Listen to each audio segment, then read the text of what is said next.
Okay, again, good morning, good afternoon, or good evening. Itutuloy natin yung kasunod na lecture. So now we will discuss yung mga ideas ni Aristotle, Galileo, and Kepler. Mainly, magpo-focus tayo sa differences or kung paano, ano yung mga, di ba, nabanggit natin last time, yung mga na-observe ni Galileo. Of course, those are his astronomical observations. Doon naman tayo sa observation niya sa motion, di ba? Kasi di ba naalala nyo sa quiz, we have the Aristotelian physics or Aristotelian arguments. Okay? Okay, let's move on. So, by this time, di ba, na-discuss na natin ilang models. So, we have model ni Aristotle, Copernicus, Ptolemy, and yung compromise model ni Tycho Brahe. By this time, makikita natin na yung model ni Ptolemy is slowly being abandoned na. And ang naglalaban na talaga is yung model ni Tycho and ni Copernicus. Of course, dadagdag na later on yung kay Kepler. Yung mga objections based on Aristotelian physics was addressed by Galileo. So we will see that later. However, there were things na in-ignore ni Galileo. So we can see here yung Kepler's law. Okay, we will see bakit. Okay, let's move on. So Galileo actually has this book called The Dialogues Concerning the Two Chief World Systems. So gumawa siya sa book niya.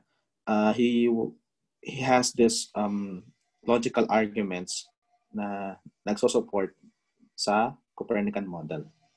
Okay, so basically parang 'di ba, yung time na to is he wrote yung point of view ng mga Greeks with respect sa model ni Ptolemy and sa against naman sa model ni Copernicus. So parang ginawa lang siya in such a way na parang nag-uusap lang sa dialogue yung style.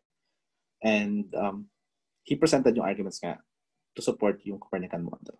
Okay? So, balikan natin na konti si Tycho Brahe. Ito yung sabi ko. Eyeball observation yung ginawa niya. Pero he has this dome. Ganyan. And tinitingnan niya kung ano yung ma-observe niyang star or something. Tapos may mga measurement dito. And meron siyang assistant na magre-record lang din. And meron siyang nagsusupport din doon sa pag-measure niya ng device. Yung measuring device niya. A little bit of story. Si Tycho Brahe is actually kind of a rockstar noong time niya. Kasi sobrang useful na mga observations niya. And he's a Nobel, siyempre. So parang yung mga tayo nun, di ba? So masyado silang popular sa mga tao. Tapos dagdag mo pa yung mga scientific contribution niya. And however, Tycho Brahe is actually a drunkard. So mahilig siya may pag-away. Mayabang siya. Ganun. So there was a time na parang meron siya nakaaway. Tapos nag-duel sila. Natapyas yung ilong niya. As you can see here. So yung time na yun, so naano siya. Siya yung first ever nose job siguro. So, ni-repair yung nose niya using some metal plating ata and chat. So, ganun kasi siya masyado siyang, siguro ego niya siguro. Ganun. Interesting story din kay Tycho. Kung paano siya namatay, alam mo yun, no time na yun, di ba, meron sila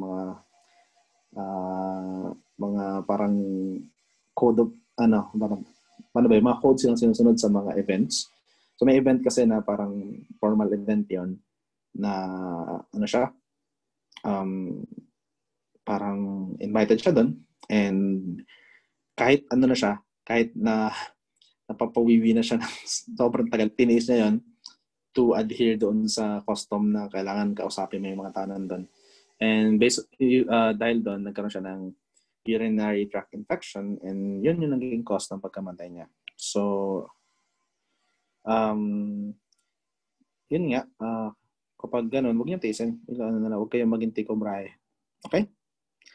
Okay, so, syempre, famous si Tycho, pero si Johannes Kepler, yung assistant niya nga, yung mas ginamit niya yung mga data nila ni Tycho to improve upon sa model ni Copernicus. As you can see, or as we have discussed before, dahil sa observation nila, mas nakita nila na mas appropriate na elliptical yung orbit ng mga planets. Okay? So let's move on. Well, may mga iba-iba rin namang book din. So pwede nyo basahin to. Like, pwede nyo, kung may time kayo, mga ganun. Alright? So, ito na yung model ni Kepler as pinakita ko last time. Pares lang siya sa model ni Copernicus halos, except yung elliptical na yung mga orbits. Alright? Diniscuss ko rin yung mga law ni Kepler. So we have law of orbit, area, and period. So ito yung pinaka mas kung mabasa nyo, sa ellipse, di ba, meron tayong tinatawag na major axis. We have yung dalawang focus. And di ba, naalala nyo pa yung sa apogee-perigee, di ba? Sa case ng motion ng planets, we have yung pagmalayo, with respect sa major axis, kapag malayo siya sa sun, it's called aphelion, and then perihelion. Okay? Helion is galing sa word helio, sa sun. Okay? So, yun lang yung parts ng ellipse, as if you can recall from your geometry class. Okay? And you can actually see yung eccentricity ng isang object na near sa circle. Ang circle kasi, di ba, ito, kagaya nito, nasa equant, di ba? Medyo hindi lang, sa PowerPoint version nito, naka-shift to eh. So, parang magiging siya. Mag-shift siya into, from circular, paunti-unti magiging ellipse. As you can see, medyo, ayan. Pero meron pa rin siyang center. And instead of equant, foci na yung dalawang yan. Okay? So, sa law of area, pinakita ko nga na yung area na mas-shift ng isang planet habang umikot siya sa sun is equal to sa kabilang side. Yun nga, ibig sabihin nun, hindi uniform yung speed ng motion. Okay? Bukod pa yan sa ellipse na orbit. Okay, so ito yung actual values ng mean distance and period. Sa Earth, syempre yung standard natin. So we have, yung period niya is 1 year. We have it here. Okay? And yung mean distance niya is standardized as 1 astronomical unit or capital AU. Okay, so 1 lang.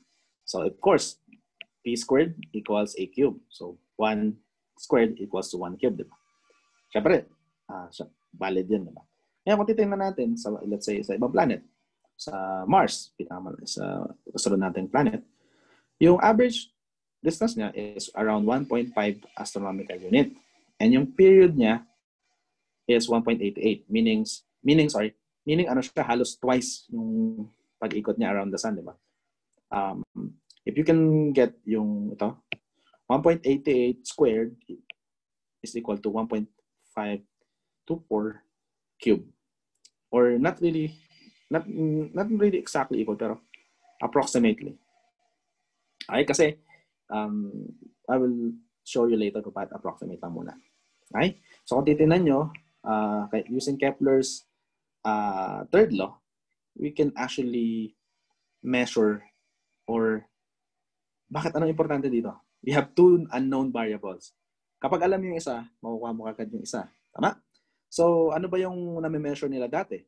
They can only measure yung period. They cannot measure the distance. Okay? Kahit makita mo yun, hindi mo naman alam kung gaano kalayo, di ba?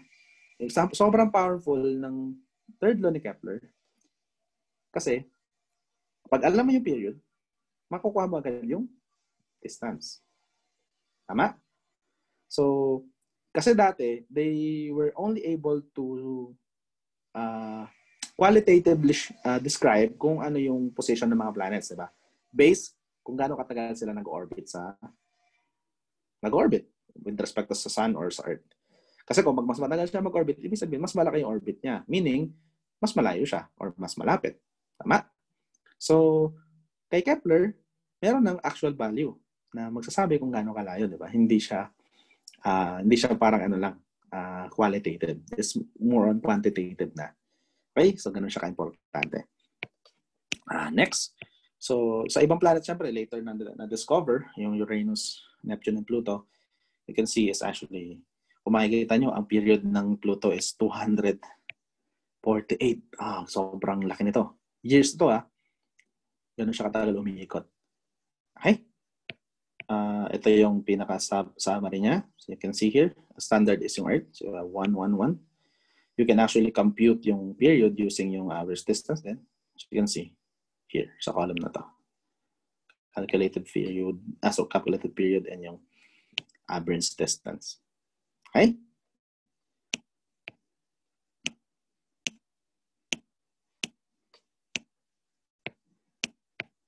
Okay.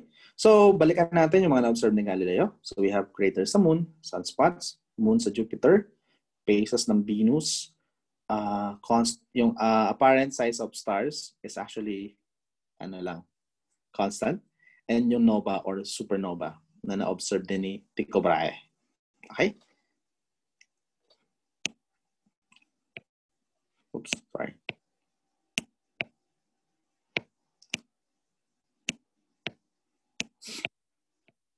Okay. Now, tuloy natin yung binanggit ko last time na argument between view ni Aristotle and Galileo. How do objects move? Okay? So, according to to Aristotle, falling motion is actually, sabi niya, proportional lang siya sa bigat ng isang object. Kasi, di ba, kung ano na-observe nila, bawa, nahulog ang isang bato compared sa mahulog ang isang dahon mula sa puno. Na-observe ni na Aristotle na mas mabagal bumagsak yung dahon kasi mas magaan siya nga or kaysa sa bato. Yun yung ano nila. Ibig sabihin nito, kung mas mabigat, mas mabilis babagsak. And secondly, ang falling motion daw is constant speed.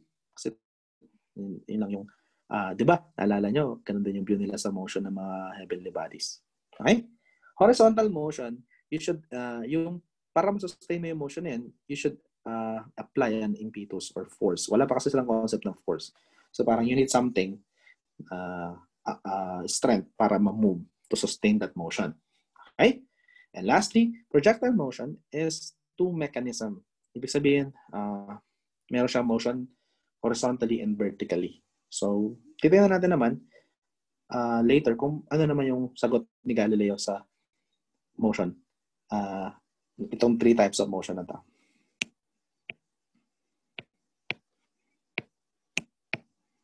So, naalala nyo, famous yung experiment ni Galileo na he dropped yung mga object mula sa Leaning Tower of Pisa.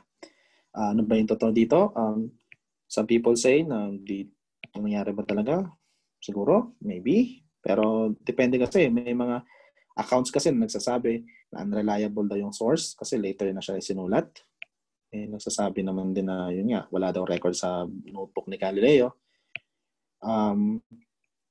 May iba naman na parang sinabi nila na ginamit lang yun to illustrate kung paano yung ginawa ni Galileo to prove na mali sina Aristotle. Okay? Mayroon din nagsabi na may part kasi na may ibang Biblia sa mga ibang written works na mayroon talagang ginawa si Galileo. Pero the point is, important thing is, we know na may Galileo did something to show kung paano ba nagbe-behave ang falling motion, ang mga object na nasa falling motion. Okay?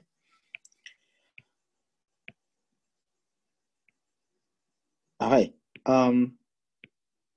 Ngayon, according to Galileo, falling motion is, independent of the weight. This is contrary sa Aristotle.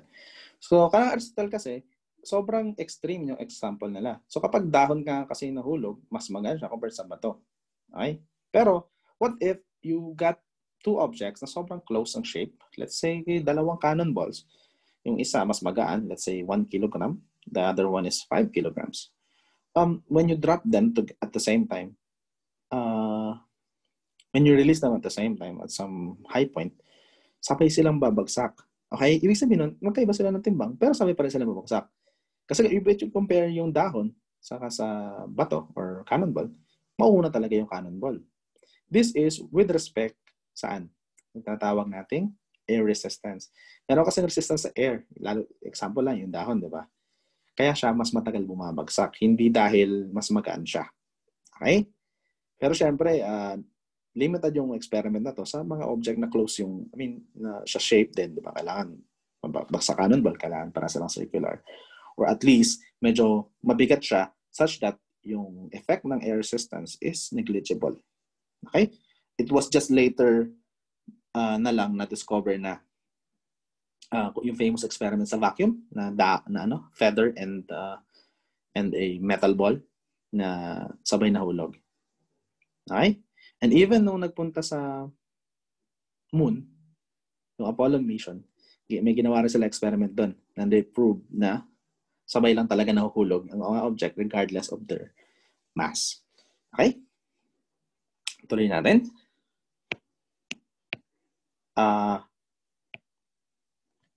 So, si Galileo, sa mga experiment ng motion, ginamit niya itong device na to. So, you have this inclined plane na may iba-ibang point, iba-ibang position.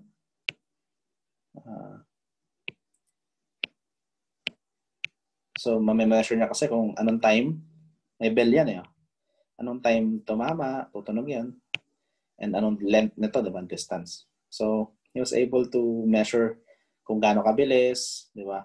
Kung at anong time nakarating sa point na yun. Therefore, he can measure yung speed, velocity, etc. So, kung makikita nyo, if you graph yung motion, two types of motion, you have uniform motion. Uniform motion is just a horizontal line, this red line. Makikita nyo, yung speed niya doesn't change with time. Constant lang. Tama? Accelerated motion is this yellow line. As you can see, habang tumatagal yung oras, pataas ng pataas, and it's constant na nag-accelerate. Sabi may tatawag tayong slope, diba? So, constant yung slope niya, and meaning, nag-accelerate. Nagbabago yung speed niya habang tumatagal. So, mas pabilis ng pabilis, diba, tumataas yung speed. This is, again, contrary sa notion ng uniform motion na sinasabi ni Aristotle. Nasabi nila, ang Pauling motion daw ay uniform. No. Kasi based dito sa experiment ni Galileo na to, habang nagbabago siya ng position dito, pabilis yung speed. Meaning, nag-accelerate. So, dito na nagkaroon ng concept ng accelerated motion. Okay? Okay, so balikan natin. Kay Galileo, Pauling motion is independent of weight. Pauling motion is uniformly accelerated, not uniform motion. Okay? Okay ba yan? Tuloy natin. So, again, ano pa yung ginawa ni Galileo? So, ano mangyayari sa mga object? Halimbawa, di ba may experiment sa inclined plane. Kapag hinulog niya, pababa, isang object, na-roll niya, you can see here, nag-i-increase yung speed. Tapos ngayon, kapag yung same object na yun, nag-motion naman pataas, bumabagal naman, di ba? Ano mangyayari daw kapag walang slope? Kapag horizontal lang? What will happen sa speed? Okay, let's address that question. Paano niya ginawa yan? So, you can play with inclined planes. So, initial position, halimbawa dito. So, nandito siya. Ngayon, i-roll mo, babalik siya dito sa kabila at the same height. Nakikita nyo? Same height lang yan. Provided na same yung angle nitong dalawang ta. Okay? Ngayon, what if, baguhin natin ng konti, i-incline pa natin pababa itong side na to. So, mas, ano na siya, hindi na siya masyadong steep. Pag dinirelease mo yung ball, same height pa rin yung marirelease niya. Nakita nyo? Okay, yun yung final position niya. Ngayon, what if totally tanggalin mo na yung incline dito sa side na to? And gawin mo na lang siya tuwin. If you release it, anong final position? That's the question, di ba? Kasi hindi mo alam nasa yung dulo. Ano ang sagot ni Galileo? according to Galileo, yung to sustain the motion, no force is needed. Bakit? Kasi, balikan nyo dito, nire-release niya lang naman yung ball. Hindi niya tinutulak, wala siyang ina-apply na force. Nire-release niya lang. Tama? So, no need na mag-sustain ng force para mag-sustain mo yung uniform motion. That is contrary again sa notion ni na Aristotle na kailangan mo daw mag-apply ng impetus para ma-sustain mo yung horizontal motion. Tama? And again, according to Galileo, force is only needed. Lagyan natin dito. Force is only required to change the motion. Tama? Bakit? Siyempre, kapag nakita mo yung object na nagro-roll, harangan mo, i-apply a force, ayun, tumigil. So, kasi sabi niya, kapag kailangan mong masustain, wala kang kailangan ilagay eh. Diba? Kasi wala naman siyang, di naman niya tinulak yung bola or nirelease niya lang. What happened naman sa projectile motion? So, si Galileo, mayroon din siyang ginawa mga experiment. So, bukod doon sa inclined plane na yun, may mga drawing siya kung paano ano yung shape ng motion ng mga projectile na nire-release niya. So, paano niya ginawa to? He has some sort of device. Later, papakita ko. As you can see here, ang falling motion is actually meron. Pagka projectile kasi hinulog mo lang, diretso lang siya vertically. Kapag nilagyan mo ng konting velocity, it will move in a parabolic pattern. You can see here. Pero at any given time, here, same lang lagi yung nare-reach niya na position. Magkaiba lang sila ng horizontal position, but vertically, same lang. Okay? So, importante yan. Pakita ko natin. Ito yung device na ginamit niya. So, he will release a ball here. Okay? So, gugulong yan. Tatama siya dito. Para ma-measure din ni Galileo yung shape. Diba? So, babaguhin niya lang kasi kung saan niya ihulog. Siyempre, nag-iiba. Aalamin niya kung saang position niya i-release yung bola na mag-agree dito sa shape na ito. So, halimbawa, dito niya ni-release pero dito lang tumama, nahulog agad. I-adjust niya itong shape na ito para syempre para ma-drawing niya kung anong shape anong pattern ng projectile. Okay? And yun dun siya nag-came up dito sa pinakita natin kanina na ito, mga works na ganyan, drawing siya ganyan. Okay? So, different height ng pag-release niya gave rise doon sa iba-ibang shape ng projectile o gaano kalayo, gaano kalapit lang yung nararating niya. Okay? So, now we have a complete description of motion according to Galileo. So, nabanggit ko na yung falling motion and horizontal. So, projectile is just a combination of vertical and horizontal motion. So, same lang siya sa view ni Aristotle. Although hindi alam ni Aristotle kung ano exactly yung mga yan. Pero is a combined mechanism. Okay? Okay, let's move on. Okay, so ano na ngayon ang status ng debate ng heliocentric and geocentric? After ng ginawa ni Galileo, we can say, finally, that Aristotelian physics was wrong. So, kasi based sa mga ginawa niya, and with real observation, experiment, mali si Aristotle. Okay? And importante, ano ba ang sabi ni Galileo? Sa horizontal motion, you don't need a force to sustain it. Ibig sabihin, ang horizontal motion is equal to circular motion. Paano kaya yan? Sige nga. Imagine, if you have a surface and pinagulong mo yung bola, diba? Horizontal lang yan. Pero in reality, we are on Earth. So, bilog siya, diba? Ngayon, if you release an object horizontally, it will move tuloy-tuloy lang, diba? Ang sabi ni, according to Aristotle. Tuloy-tuloy lang siyang ikot. Okay? So, this is the argument kung sinasabi na horizontal motion is equal to circular. Kasi nga, circular naman ang Earth, diba? Okay? Importante to to explain ang motion ng iba't ibang object. Ano ba yung tsura nito? Diba? Nag-umikot. How do objects move? Nag-orbit sila around a certain object like sun or Earth. Tama? So, importante to. Okay, and importante rin yung notion na hindi mo kailangan ng force to sustain yung vertical, therefore, horizontal, therefore circular motion. Okay? Tuloy lang tayo. Okay, tuloy lang natin yung sagot sa ibang scientific objections. Wala naman talagang stellar parallax, di ba? Should not be observed. So, and wala talaga magbabago sa apparent size ng star kahit pa gumagalaw ang Earth, di ba? Or lumalayo siya o lumalapit sa Sun. Okay? Kasi nga, bakit? Stars are very far. Bakit si Galileo nakasagot nito? He has the use of a device called telescope ng time na yan. So, mas favorable kasi may mga observation si Galileo. Okay?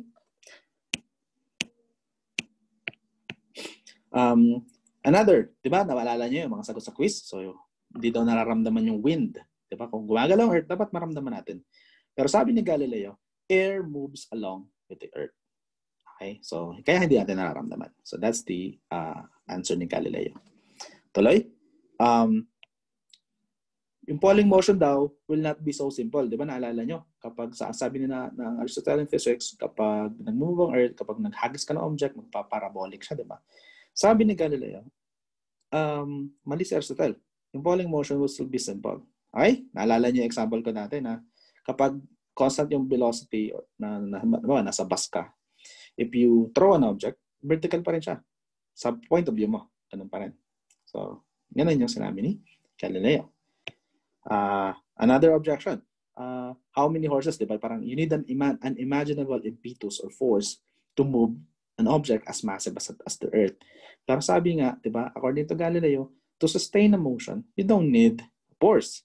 So, kasi nga, diba, for horizontal or circular, there is no force needed. Okay? So, merong argument na ginamit si Galileo para sabihin na mali ang Aristotelian physics. Okay? Ano pa? Kapag daw nagro-rotate ang Earth, it will break apart. Di ba? May mga nasagot ito, marami. Sabi ni Galileo, celestial spheres are rotating faster. Why they don't break apart? So parang, di ba, ginamit na counter argument.